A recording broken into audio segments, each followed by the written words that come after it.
Welcome to খেলার বাণী। আমি আজকে যেতে চলেছি কলেজ স্টেডিয়ামে, কেননা টিকিট কাটার আছে ইস্ট বেঙ্গলের, সেটাই কিন্তু টিকিটটা কিন্তু কালেকশন করতে আমি যাচ্ছি। সবাই মেট্রো দিয়ে নামলাম আর এখন হেঁটে হেঁটে যাচ্ছি। আর East Bengal versus North East যেই ম্যাচটা আগামীকাল আছে, সেই ম্যাচেরই কিন্তু টিকিটটা আমি কালেকশন করতে যাচ্ছি। হয়তো একটুখানি ক্যামেরার একটুখানি হতে পারে, আর ফুটপাথ দিয়ে বাইক চলে যাচ্ছি। যাই হোক, বাড়ানি আর যাচ্ছে, আর আমি যাই, তোমাদেরও দেখাই। আর এখন ইস্ট বেঙ্গল ভার্সেস নর্থ ইস্টের ম্যাচ যেটা আছে কালকে, যেটা বলছিলাম কালকে আছে, সেই ম্যাচের টিকিট কালেকশন করতেছি। আর টিকিটের প্রাইস কিন্তু অনেকটাই ড্রপ হয়েছে, মানে যেটা 250 ছিল সেটা 200 করেছে। একটা ভালো জিনিস, মানে সিটু তো 250 ছিল, সেটা 200 হয়েছে। আর 100টা মানে যেটা 150 ছিল সেটা 100 হয়েছে। এরকম কিছু একটু ড্রপ হয়েছে কিছু কিছু টিকিটের প্রাইস, এটা কিন্তু ভালো একদিক দিয়ে। এখন আছি কাদাপাড়ায়, যাই তোমাদেরও দেখাই। আর এখন কিন্তু অলরেডি 5:30 পৌনে 6টার মতন বেজে গেছে, তো জানি না কী হবে, টিকিট পাবো কি না। 6টা পর্যন্ত তো দেওয়ার কথা, তোমাদের সবই দেখাচ্ছি। যাই, গিয়ে তোমাদের সাথে কথা হচ্ছে আর তোমাদের দেখাচ্ছি। আর দেখতে থাকো। কোনোদিন এরকম সন্ধ্যের টাইম আসেনি, সব টাইম দুপুরে না বিকেলবেলা এসেছি। আজ ফার্স্ট টাইম সন্ধ্যের টাইমে এলাম।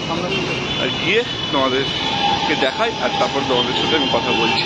বুঝতে পারছো? এবার আমি কাটবো টিকিট। এই যে দাদা 3টে সিটু, দাদা 3টে সিটু দিন।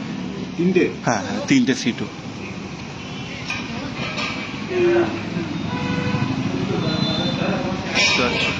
সিটুর টিকিট দেবে, টাকাটা কিন্তু নিয়ে নিল। দেখছো সিটুর টিকিট, কিন্তু দেখা যাক কি দেয়।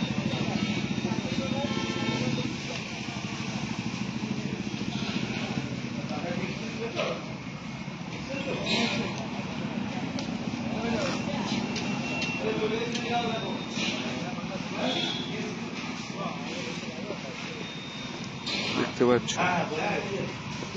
কিন্তু হাতে দেবে আমাকে 2 3টে দিয়ে দিল। আর রিটার্ন টাকা এই যে নিয়ে নিল টিকিট আর টাকা। কালেকশন করে নিলাম কিন্তু টিকিট। এই যে সিটু, এবার কিন্তু মানে অনলাইনেই সিটু কিন্তু কোনো কিছু মেনশন করেনি রাইট লেফট কিছু, ওর জন্য কিন্তু 3A গেট দিয়েছে আর 18-19 নম্বর র্যাঙ্ক। এইটা কিন্তু খুব খারাপ, কেন যে মেনশন করেনি। প্রতিবার মেনশন থাকে সিটু লেফট রাইট মেনশন থাকে ইস্ট বেঙ্গলের, কিন্তু এইবার কিন্তু মেনশন করেনি। এটা কিন্তু খারাপ। যারা মানে রাইটে বসে তারা কিন্তু মানে এসে রাইটের টিকিট পাবে না, কেননা কোনো কিছু মেনশন করেনি। মানে এখানে এদের কাছে যা অ্যাভেলেবেল থাকবে তাই দেবে। আর যদি রাইট লেফট কিন্তু যদি মেনশন করা থাকে, তারা সেই মতনই টিকিট কাটবে। এটা কিন্তু খুব খারাপ লাগলো আমার। মানে আগের দিয়ে যদি মানে যখন শুরু দিয়েই যদি মানে একটু সিটু থাকে, যেরকম মোহনবাগানের যে মেনশন করা থাকে না, তাহলে ঠিক আছে। মানে কোনো একটা ম্যাচে সিটু মেনশন করা আছে, রাইট লেফট আলাদা, কোনো ম্যাচে নেই, এইগুলো হলেই খারাপ লাগে। আমি এটা কিন্তু বোঝানোর চেষ্টা করলাম তোমাদের খারাপ লাগার বিষয় কোনটা। যাই হোক, তোমাদের দেখালাম। আর বক্স অফিস কিন্তু 6টা পর্যন্ত খোলা আছে। আর এখন কিন্তু বাজতে যায় ওই 5:50 মতন বাজতে যায়। যাই হোক, তোমাদের দেখালাম, এলাম। আর হ্যাঁ, যেটা ইম্পর্টেন্ট কথা সেটা হচ্ছে, আমি কিন্তু কালকে ব্লগ বানাতে আসবো না। আমি এখন কয়েকদিন ব্যস্ত আছি, আসবো না। যে টিকিটটা কালেকশন করতে এলাম, কিন্তু আমি কিন্তু ব্লগ বানাতে কিন্তু আসবো না, তোমাদের বলে দিচ্ছি। কারণ তো বিজি আছি কদিন, যার জেরে মোহামেডানের ম্যাচটা ব্লগ বানাতে পারিনি।